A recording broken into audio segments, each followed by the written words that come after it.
Ah, the humble video game. The best way to go from 0 to really angry in 10 seconds or less. But how did we get from to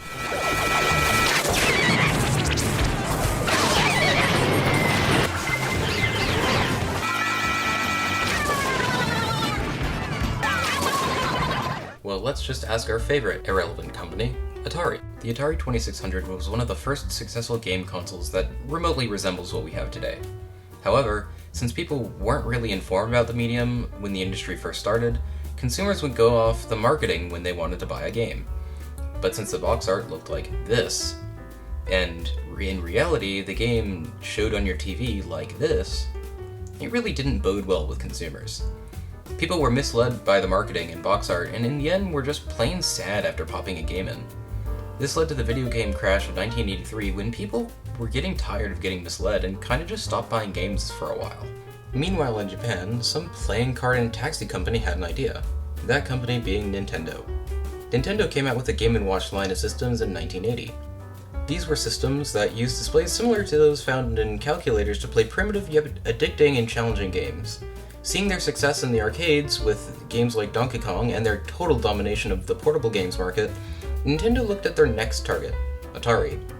Because of aforementioned video game crash, Nintendo had a challenging situation. On one hand, they could position themselves as the only quality home video game company, but on the other, they had to single-handedly reinvigorate excitement for the industry. They did this by marketing their first system as not a game console, but more of a family computer. This is why the original NES is called the Famicom in Japan, and why the NES stands for Nintendo Entertainment System here in the West. They also made sure not to bamboozle customers into thinking that their products were better than they actually were, by making more true-to-life box art for their games. They wanted to realistically represent what their customers could expect. This way, customers had a positive overall reaction to the game that they just bought instead of just being disappointed. Sega was also a large name in the arcades, so when they saw what Nintendo was doing, they developed and released the Sega Genesis. It was much more powerful than their previous console, the Master System, and a lot more powerful than the Nintendo Entertainment System. And it also came out at a competitive price. This is where the game industry started getting competitive. Sega and Nintendo started trading blows for years.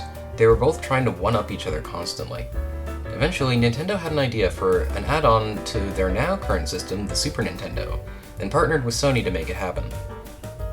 This add-on would allow the Super Nintendo to play better games and display better graphics. It would also allow it to use more efficient storage media at the time, the optical disc. That's what CDs and DVDs are. This add-on would have been called the Nintendo PlayStation. Sound familiar? Before they brought it to market, this deal fell through. Sony actually used what they learned from Nintendo to make their own console, the PlayStation, and that's how it was created. Since then, it has beaten Nintendo in sales every generation except the Wii. We don't talk about the Wii. While home consoles were successful, Nintendo was also killing it in the handheld gaming department with the Game Boy. The original was first made in 1989 and didn't get discontinued until 2003. All while the original Game Boy was on the market, the Game Boy Pocket Light, which was a Game Boy with a backlight so that you could see games in the dark, and for some reason was only exclusive to Japan, and the Game Boy Color were top-selling systems. No other manufacturer successfully launched a handheld gaming device. Sega and Atari tried with the Sega Nomad, Sega Game Gear, and Atari Lynx, but their offerings were too expensive and didn't really have a great battery life compared to the Game Boy. As the next generation approached, this contained Nintendo making some of the best worst decisions in history. With the Nintendo 64, they paved the way for 3D games and made the foundations for games we have now. Meanwhile, Sega wasn't having fun in their hardware development department, so instead of prematurely releasing another full console, they decided to make the Genesis grow a tumor.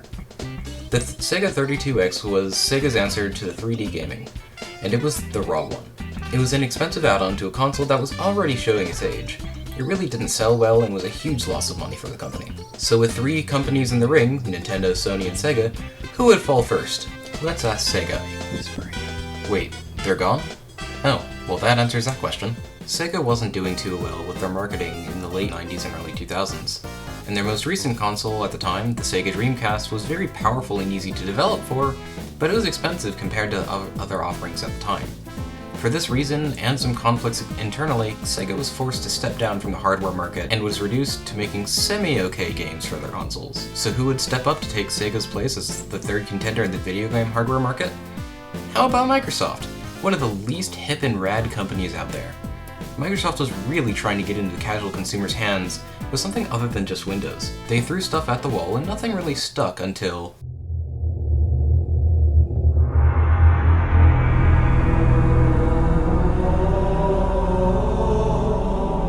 The original Xbox was an interesting machine.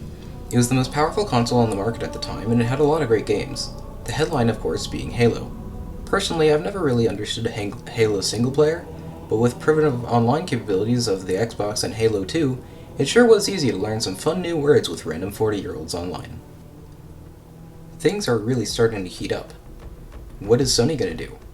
At the time, the Sony PS1 was the top-selling console, so what did they do next? 1 plus 1. Sony went with the age-old method of numbers. The PS2 ended up being this best-selling console of its generation.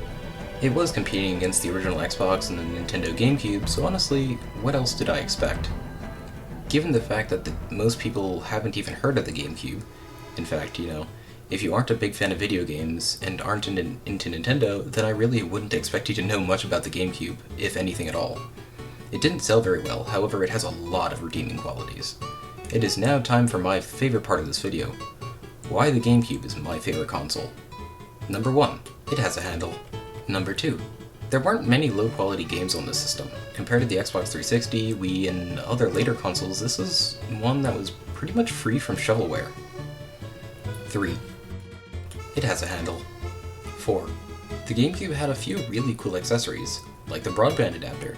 Not only did this allow you to play online in some games, but it also meant that you could connect up to 4 GameCubes together to play Mario Kart with 16 people. Not only that, but with another online game, Phantasy Star Online, we got this behemoth of a controller. Looking back, I wonder what the only reason that people cared about that game nowadays is. Gee, I wonder. 5, it has a freaking handle, are you not entertained? Well, I could go on for a few more hours, but I think I'll stop for now. Thank you for watching and have a great day.